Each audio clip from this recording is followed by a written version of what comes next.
হাতে দেবেন না হাতে দেবেন, হাতে দিলে এগুলো সব জিনিস আপনি পাবেন। আপনি বলছেন আমি চাই এবং সেটা করতে বাধ্য। না হাতে বললে আপনি চান না, তাহলে আপনি একজন নাগরিক, আপনি চান না, কেউ জোর করে আপনাকে দেবে না।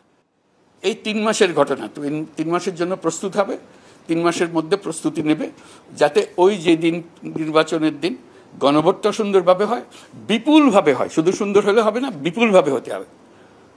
কারণ যত বেশি সংখ্যক লোক গণভোটে অংশগ্রহণ করবে, ততই তার স্বাস্থ্য ভালো হবে, সুন্দর হবে, লোকের বিশ্বাস আসবে যে না, লোকে চাইতেছে এটা, তাকে বুঝিয়ে দিতে হবে। এবং নির্বাচনের দিন, গণভোটের দিন এই লম্বা ফিরিস্তি পড়ার সময় হবে না, তখন আগের থেকে তাকে পড়াবে, ভাই আগে পড়ে আসেন আপনি, ওই দিন আর সময় পাবেন না পড়ার, মন ঠিক করে আসেন। হাতে দেবেন না হাতে দেবেন, হাতে দিলে এগুলো সব জিনিস আপনি পাবেন। আপনি বলছেন আমি চাই এবং সেটা করতে বাধ্য। না হাতে বললে আপনি চান না, তাহলে আপনি একজন নাগরিক, আপনি চান না, কেউ জোর করে আপনাকে দেবে না।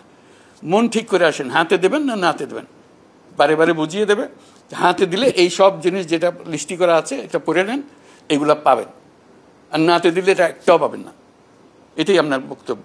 কাজে আপনি মন ঠিক করে আসেন যেন সেদিন এটা করতে পারেন। আপনার স্বপ্নগুলো আকাশ ছুবে প্রবাসীর হেলিকপ্টারের মাধ্যমে। বিয়ে, জন্মদিন অথবা যে কোনো বিশেষ প্রয়োজনে হেলিকপ্টার ভাড়া করতে যোগাযোগ করুন স্ক্রিনে দেয়া নাম্বারে। প্রবাসীর হেলিকপ্টার, নিরাপদ ও সাশ্রয়ী বাহনের বিশ্বস্ত নাম।